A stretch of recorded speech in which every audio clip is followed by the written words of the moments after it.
Hello guys, welcome back. I'm going to show you here how you start to find a main component in Figma.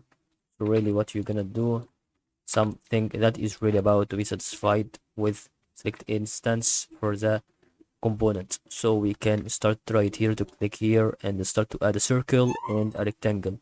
And then as you can see, we can start right now to click on the go to main component, which is ready to be satisfied with really correct component. And then we can see main, go to main component right here, Control Alt Shift. Okay, so really we can start to go to it, go to, okay, it doesn't actually work because we can start to go to see the instance.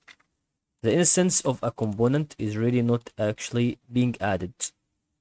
So we can start to add variant. Maybe we can actually click on the component itself, maybe go to main component. Okay, so really maybe we can actually start to add a certain component also, and we can see that is really returning to the main component of it.